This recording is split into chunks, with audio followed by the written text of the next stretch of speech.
আসসালামু আলাইকুম। দেশে ও বিদেশে থাকা আমাদের ভাই বোন বন্ধুরা, আশা করি সবাই ভালো আছেন। হয়তো শারীরিকভাবে ভালো থাকলেও মানসিকভাবে আমরা কেউ ভালো নেই। কেননা যখন আমাদের সামনে আমাদের দেশের মানুষজনদের ঘর বাড়ি জানমাল, পার্শ্ববর্তী হিংসুটে আর অমানুষদের ছেড়ে দেওয়া বাঁধের জল বন্যায় পরিণত হয়ে সবকিছু প্লাবিত করছে, যখন দেশের সম্পদগুলো সব বন্যায় জলের গর্ভে চলে যাচ্ছে, যখন চোখের সামনে নিষ্পাপ শিশুকে হাবুডুবু খেতে দেখা যাচ্ছে, যখন গর্ভবতী মাকে পানিতে ডুবে মৃত্যুবরণ করা শুনতে হচ্ছে, সামান্য শুকনো জায়গার অভাবে যখন মৃত লাশ নৌকায় আর কোমর জলে নিয়ে ঘুরে বেড়াতে দেখতে হচ্ছে, ঠিক সেই মুহূর্তে ভালো থাকা আমার মনে হয় কারো পক্ষেই সম্ভব নয়। প্রতিটি মুহূর্তে মুহূর্তেই আমাদের মন খারাপের পরিমাণ বেড়েই চলছে। আসলে দেশ জলে ভাসা আজ নতুন কিছু নয়, ওরা এর আগেও আমাদের ভাসিয়েছিল। ওরা বারবার ওদের অমানসিকতার পরিচয় দেয়। আমরা ওদের দিতাম আগে হাজার হাজার টন ইলিশ মাছ, আর ওরা আমাদের দেয় বানের জল, আর আমরা সেটা নীরবে গ্রহণ করি।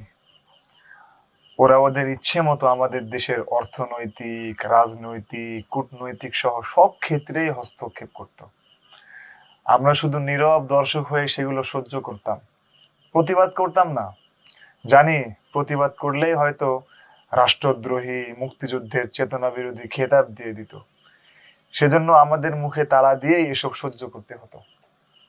আসলে ওরা যে আমাদের চরম দুশমন সেটা আমরা মানতেই চাইতাম না, কিন্তু আর কত। ওরা তো প্রতিবেশীর দোহাই দিয়ে আস্তে আস্তে আমাদের গ্রাস করে ফেলছে।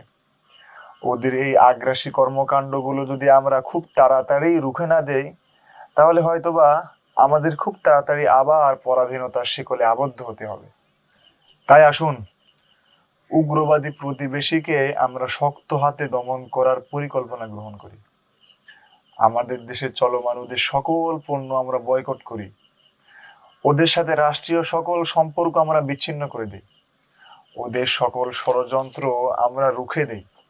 সকলে নিজ নিজ জায়গা থেকে প্রতিবাদী কণ্ঠগুলো আমাদের দেশের সকল উপদেষ্টাদের নিকট পৌঁছে দিই।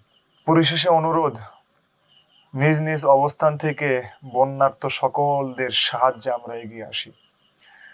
আর্থিকভাবে সহযোগিতা করতে না পারলেও অন্তত তাদের জন্য আমরা দোয়া করি, এবং যারা অর্থ পাঠাবেন বিশ্বস্ত ফান্ডগুলোতেই যাচাই বাছাই করে পাঠাবেন। বিশেষ করে আসুন্না ফাউন্ডেশন সহ দেশের ট্রাস্টেড ফান্ডগুলোতে ডোনেট করার চেষ্টা করি।